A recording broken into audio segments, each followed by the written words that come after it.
السلام عليكم. هنتكلم النهاردة عن قواعد التفاضل الأساسية.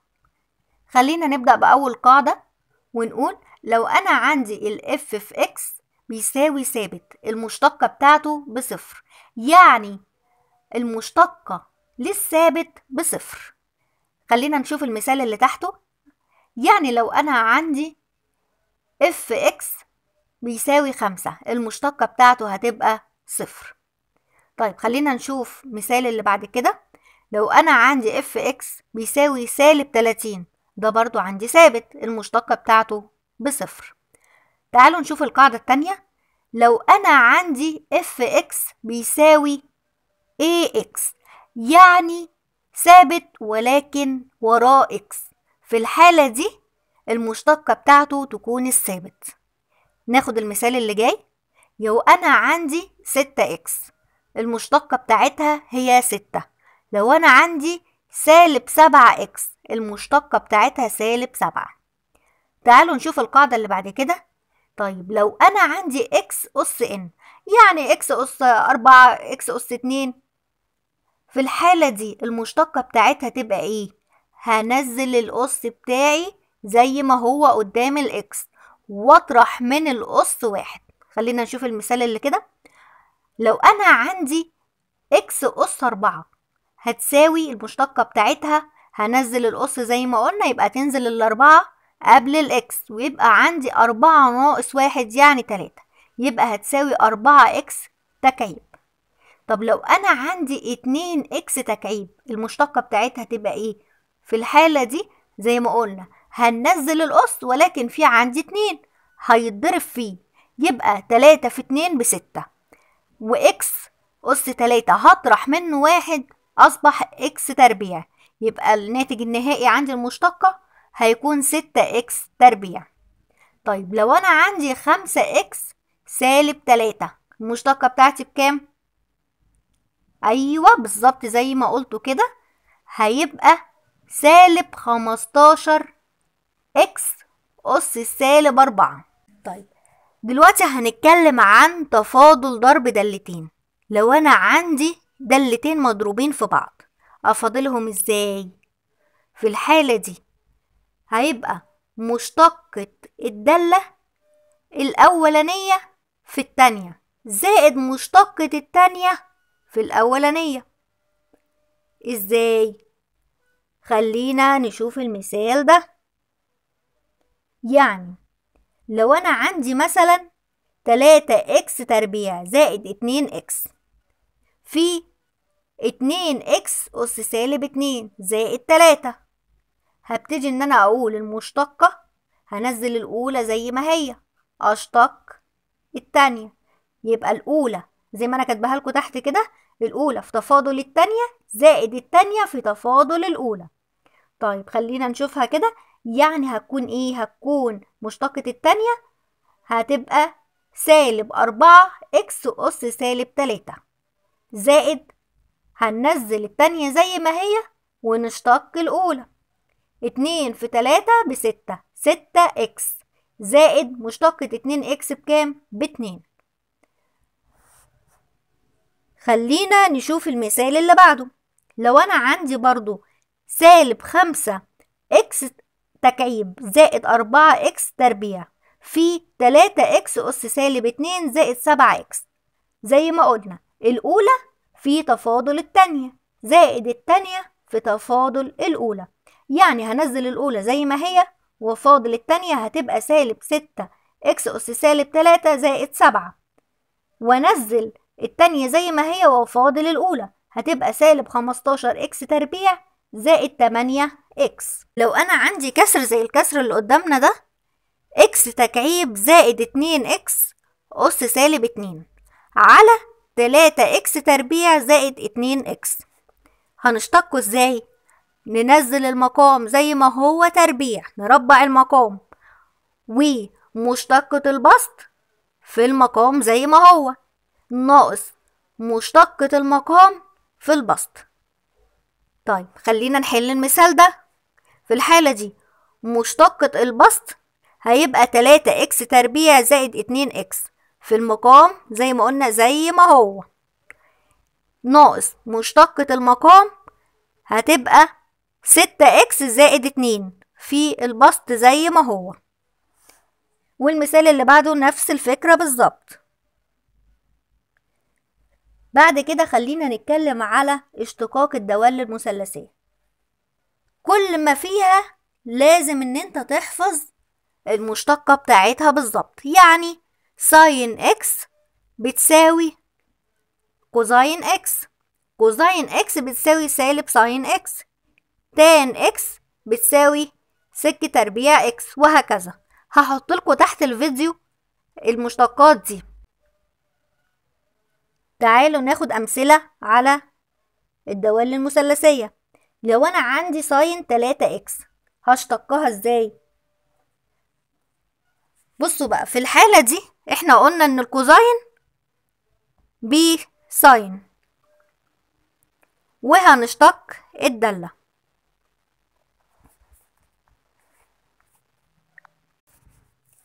في المثال بتاعنا ده عندي ساين 3 اكس، يعني انا مش عندي ساين اكس بس، خد بالك ان في 3 اكس. الاشتقاق هنا هيبقى الجزئين، اول جزء هو اشتقاق الدالة المثلثية، والجزء التاني اشتقاق الزاوية. تعالوا نشوف هنحلها ازاي. احنا قلنا اشتقاق الساين بيساوي كوزاين، يبقى تنزل معايا زي ما هي، ساين 3 اكس هتبقى كوزاين 3 اكس، واشتق بعد كده الزاوية. الزاوية بتاعتي عندي كام؟ 3 اكس. اشتقاق ال 3 اكس بكام؟ ب3. ونظبط المسألة بعد كده، يعني هتساوي 3 كوزاين 3 اكس. تعالوا ناخد المثال اللي بعده. لو انا عندي 3 كوزاين اكس تربيع، اشتقاقها هيبقى ايه؟ الكوزاين بسالب ساين، يبقى سالب 3 ساين اكس تربيع في اشتقاق الزاوية. الزاوية عندي هنا كام؟ اكس تربيع، يعني 2 اكس. طيب عندي 2 اكس، خلينا نعدل شكل المسألة شوية. هتبقى 2 في 3 ب6، وفي سالب قدام، يبقى سالب 6 اكس ساين اكس تربيع. لو عندي ساين اكس تربيع الكل أس 3، في الحالة دي احفظ زي ما بقولها لك كده. عندي هيبقى أول حاجة الاشتقاق هيبقى على 3 مراحل: اشتقاق الكل، وبعد كده اللي هو القوة، اشتقاق القوة، وبعد كده اشتقاق الدالة، وبعد كده اشتقاق الزاوية. يبقى أول جزء هيبقى اشتقاق القوة، عندي اللي هي كل أس 3، هنزل ال3 قدام، هتبقى 3 ساين اكس تربيع الكل أس، هتبقى ان ناقص 1، يعني 3 ناقص 1 هتبقى 2. في نشتق الزاوية الساين اشتقاقها بكوزاين اكس تربيع، وبعد كده نشتق الزاوية اللي هي اكس تربيع، يعني 2 اكس. بعد كده بتبتدي ان انت ترتب شكل المسألة بتاعتك. هتبقى 6 اكس في ساين اكس أس 2 الكل أس 2 في كوزاين اكس تربيع. طيب لو انا عندي زي المثال اللي بعده تان 3 اكس تربيع، في الحالة دي احنا عارفين ان اشتقاق التان ايه؟ ايوه بالظبط كده، بسك تربيع. يبقى عندي سك تربيع 3 اكس تربيع في اشتقاق الزاوية 2 في 3 ب6، 6 اكس. هيبقى 6 اكس سك تربيع في 3 اكس تربيع. طيب لو انا عندي زي المثال اللي قدامنا ده جذر سك 3 اكس، في الحالة دي اول حاجة الجذر هحوله لنص، أس نص. يبقى أنا عندي سك 3 اكس الكل أس نص. هنشتقه ازاي؟ زي ما قلنا قبل كده، اشتقاق القوة الأول، يبقى النص ينزل قدام، أطرح من الأس 1، يبقى نص ناقص 1 بسالب نص. هيبقى نص سك 3 اكس الكل أس سالب نص. أشتق الزاوية سك 3 اكس اشتقاق السك ايه؟ بتان، يبقى تان 3 اكس في بتان 3 اكس في سك 3 اكس، اشتقاق السك بتان في سك. وبعد كده اشتق الزاوية بتاعتي اللي هي 3 اكس هتبقى 3. وبكده نكون حلينا بعض الأمثلة على الدوال المثلثية. طيب خلينا دلوقتي نتكلم على اشتقاق الدوال الأسية. أول حالة إن أنا يبقى عندي اللوغاريتم أس إكس. في الحالة دي بنزل اللوغاريتم بتاعي زي ما هو، ولو الأس ليه رقم، يعني مثلا زي المثال، خلينا نوضحه في المثال اللي بعده. يعني عندي مثلا اي أس أو لوغاريتم 2 إكس. في الحالة دي ينزل اللوغاريتم بتاعي زي ما هو واشتق الأس بتاعي كام؟ 2 إكس. اشتقاق ال2 إكس ب2 هيبقى شكله 2 لوغاريتم 2 إكس زي ما هو موضح قدامي. طيب خلينا نشوف المثال اللي بعده. لو عندي لوغاريتم الساين أس ساين إكس، في الحالة دي أول حاجة زي ما قلنا نزل اللوغاريتم بتاعي زي ما هو واشتق الأس. اشتقاق يبقى نزلت اللوغاريتم زي ما هو وبعد كده ضربته في اشتقاق الأس. الساين إكس عندي بإيه التفاضل بتاعها أو المشتقة بتاعتها؟ هيبقى الساين إكس بكوزاين إكس. طب لو أنا عندي زي المثال الأخير ده لوغاريتم أس السالب كوزاين 3 إكس، في الحالة دي قلنا أول حاجة بننزل اللوغاريتم بتاعي زي ما هو واشتق الأس عندي هنا كام؟ عندي سالب كوزاين 3 إكس، بس خد بالك هو جزئين، دوال مثلثية وزاوية، يبقى هشتق الجزئين. يبقى الكوزاين هتبقى بساين، يبقى ساين 3 إكس، وعندي اشتقاق الزاوية اللي هي 3 إكس هتبقى ب3. دي الحالة الأولى. تعالوا بقى نرجع للحالة التانية. احنا قلنا عندنا الدوال الأسية حالتين. الحالة التانية لو أنا عندي ثابت أس إكس AX، في الحالة دي بقى بنعمل إيه؟ في الحالة دي هنتكلم على فكرتها. هيبقى عندي لو أنا عندي لوغاريتم AX، هنضع الدالة زي ما أنا كاتبالكوا على اليمين كده، هنضع الدالة نفسها زي ما هي، زي ما عملنا في اللوغاريتم في مشتقة الأس. هي دي الحتة بس الزيادة، إن أنا هقول في لن الثابت. خلينا ناخد مثال يوضح. لو أنا عندي 5 إكس أس 2، 5 إكس تربيع. طيب تعالوا نشتقها مع بعض. أول حاجة قلنا هننزل اللوغاريتم بتاعي بالثابت زي ما هو، يبقى 5 إكس تربيع زي ما هو. أشتق الأس بتاعي هيبقى إكس تربيع يعني 2 إكس، ونحط الحتة الزيادة اللي احنا قلنا عليها اللي هي لن الثابت بتاعي هنا بكام؟ ب5، لن 5. تعالوا ناخد مثال كمان. تعالوا ناخد المثال اللي بعده. لو أنا عندي 7 أس ساين إكس، طيب هننزل زي ما قلنا اللوغاريتم بتاعي زي ما هو، هيبقى 7 أس ساين إكس. نشتق الزاوية في مشتقة الساين إكس بكوزاين إكس، ونحط بعد كده لن الثابت يبقى لن 7. آخر حاجة معانا هي اشتقاق الدوال اللوغاريتمية.